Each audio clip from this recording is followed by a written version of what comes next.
Elle m'a appelé la dernière fois, elle disait qu'elle ne savait pas que ce genre de prière se faisait souvent. Et lorsqu'elle est rentrée chez elle, elle a continué à imposer les mains à son bassin et à sa colonne vertébrale. Et elle a commandé à tous ceux qui ne glorifiaient pas le Seigneur dans son bassin de partir et de la libérer. Elle a fait cela pendant au moins 5 à 10 minutes.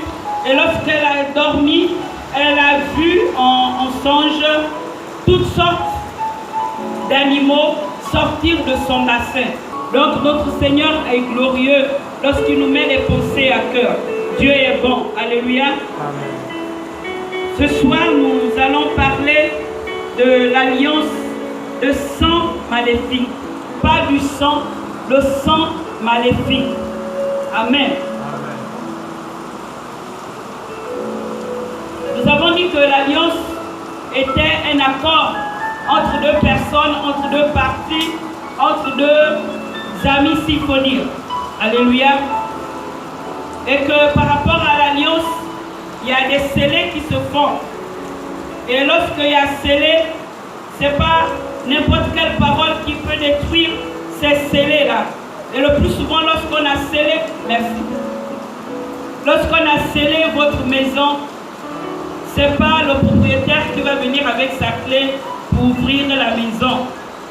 Lorsqu'on parle de sceller, on parle de la justice et c'est des grandes autorités qui viennent pour pouvoir libérer votre maison, votre propriété. Alléluia. Et le Seigneur va dire dans Jérémie 33 au verset 20 que si nous pouvons rompre l'alliance du jour et de la nuit, afin que le jour et la nuit ne puissent plus exister, de sorte que le jour ne se lève plus au temps indiqué et que la nuit ne tombe plus au temps indiqué, alors facilement nous pourrons rompre l'alliance. Mais tant que le jour et la nuit subsistent, l'alliance avec notre Dieu dure éternellement. Alléluia. Et l'alliance de sang maléfique est souvent communiquée de génération en génération. Et cela arrive le plus souvent par les actes qui ont été posés par nos arrières et parfois par nous-mêmes. Alléluia. Lorsque je parle de nous-mêmes, c'est parce que le temps est à nous en ce moment et c'est nous qui sommes là et que tu vas avoir à poser des actes qui vont affecter tes enfants de génération en génération, pour ne pas dire ta postérité. Amen. Donc lorsque nous parlons de l'alliance maléfique, on parle un peu comme un arbre. Lorsqu'on voit un arbre qui est là par exemple, cet arbre a des branches, n'est-ce pas? Et sur ces branches, le plus souvent, il y a des feuilles. Mais l'arbre a le tronc.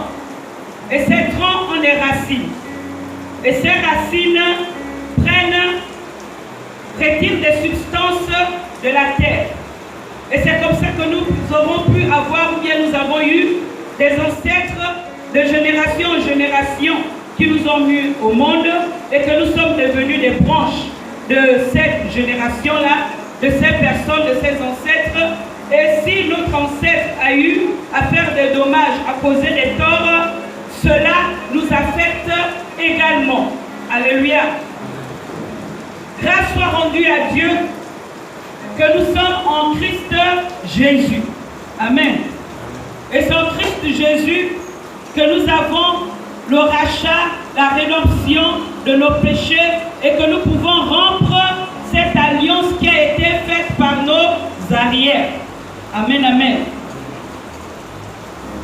Donc ce soir, nous allons prier par rapport à l'alliance de sang maléfique.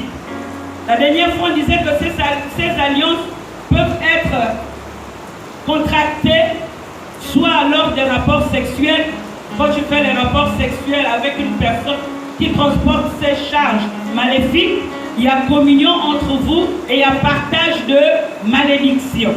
Amen. Et il y a partage de méfaits également. Alléluia. S'il faut dire simplement, il y a partage de mauvaises choses. Amen. Et au-delà du rapport sexuel, il aurait pu arriver que, comme on l'avait vu la dernière fois par rapport aux pièces de monnaie, où des personnes ont pris des pièces de monnaie, ont balancé dans les fleuves par rapport à une protection, par rapport à une faveur. Cela a fait une alliance entre l'eau et vous, entre les entités de l'eau et vous. Et cela va aller de génération en génération. Et lorsque nous prenons conscience de cela, c'est là où nous prenons le temps de briser ces alliances dans nos vies. Amen.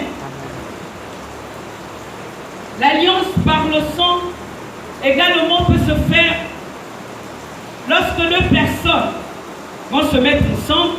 Et le plus souvent, cela arrive entre l'homme et la femme. Et ils sont tellement amoureux, ils veulent tellement rester ensemble, ils se prennent soit des gilets, soit le plus souvent c'est la gilette, soit même des seringues ou quoi, je ne sais pas. Chacun va se blesser et ils vont mettre leur sang ensemble. Amen.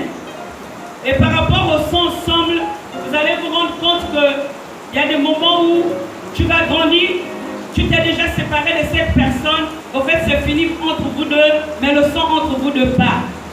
Et l'homme va aller, le plus souvent il n'arrive pas à se marier, soit il fait des relations qui ne mettent pas du temps, et la femme c'est pareillement. Pour prendre un exemple, lorsque nous étions dans le Haut-Ogooué, je connaissais une sœur qui avait fait un tatouage au niveau de sa cuisse. Et au niveau de sa cuisse, elle avait mis le prénom de l'homme, de son premier amour, sur sa cuisse. C'est pour dire que toutes les personnes qui arrivaient à la dévêtir voyaient le prénom de l'autre monsieur et parfois la repoussaient. Et disaient, c'est pas possible, je suis avec toi, alors que tu penses à Jean. Elle va dire, non, c'est là, mais je n'arrive pas à effacer. Et cela repoussait les hommes qui venaient autour d'elle.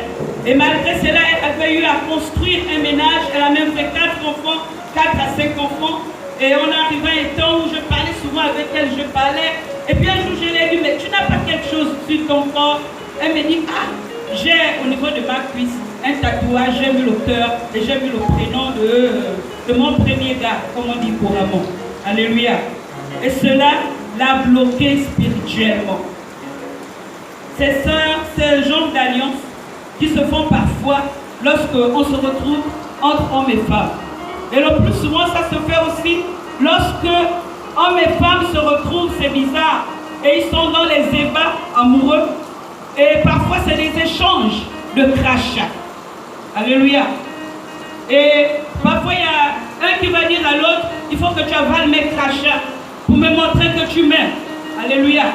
Et ça va sceller des choses en vous. Amen, amen. Ça arrive souvent dans nos vies et nous ne comprenons pas parce que pourquoi nos vies sont compliquées, pourquoi nous n'arrivons pas à nous en sortir. Et gloire soit rendue à Dieu, comme on l'a dit premièrement, parce que nous avons l'Esprit de Dieu, l'Esprit qui sonde toutes choses, l'Esprit qui était au commencement, l'Esprit de la création, l'Esprit de l'invraisemblable. Lorsque tu ne comprends pas, il te fait comprendre. Lorsque tu cherches, il te fait trouver. Alléluia. Et c'est là par rapport à, dans 2 Samuel 21, 1, il est écrit que du temps de David, il y eut une famine qui dura 3 ans. La famine a duré 3 ans. La faim là a duré 3 ans. La sécheresse là a duré 3 ans. Il y a des famines et des sécheresses dans nos vies qui peuvent même prendre au-delà de 3 ans. Pendant peut-être 10 ans, 15 ans, 20 ans, 16 ans, il y a une sécheresse qui en nous que nous ne comprenons pas. Nous nous mettons dans des temps où on n'arrive pas à réaliser que la sécheresse est rentrée en nous et que nous n'arrivons plus à nous mettre en contact avec nous-mêmes. Et cette sécheresse est amenée par rapport aux actes que nous avons posés, que nos arrières ont posés. Et nous ne comprenons pas. Et je dis encore gloire soit rendue à Dieu. Parce que nous avons le Saint-Esprit qui sonde toutes choses. On dit que le Saint-Esprit sonde les cœurs. Il sonde également les reins. Et c'est dans les reins le plus souvent, pas le plus souvent, c'est dans les reins qui est de poser la capacité de pouvoir recevoir. Grandes sont les choses au-delà de nous par le Saint-Esprit. Et c'est dans nos reins que le Saint-Esprit vient sonder. Et lorsque nous nous mettons dans ces temps, nous nous rendons compte que la famine a frappé le pays pendant 3 ans. Et David a cherché l'Éternel. Il a cherché la face de l'Éternel. Il s'est demandé qu'est-ce qui n'allait pas, qu'est-ce qui ne va pas. Pourquoi je demeure ainsi? Pourquoi je tourne, comme on dit souvent, tourner en rond? Pourquoi je ne m'en sors pas? Pourquoi je ne me réalise pas? Pourquoi je n'arrive pas à m'élever comme les autres? David a cherché l'Éternel. Et l'Éternel a dit, c'est à cause de la maison de Saul. À cause de Saul et de sa maison. La maison de Saul a été sanguinaire. Parce qu'il a fait périr les Gabonites. Vous aurez le temps de lire ça dans 2 Samuel 21 à partir de 1. Donc cela a mené le malheur au milieu du peuple. Et c'est parti de temps en temps, de génération en génération, jour après jour, année après année. Cette sécheresse a perduré. Et lorsque David a cherché l'Éternel, l'Éternel l'a fait comprendre. Et gloire soit rendue à Dieu. Ils s'en sont sortis. Alléluia.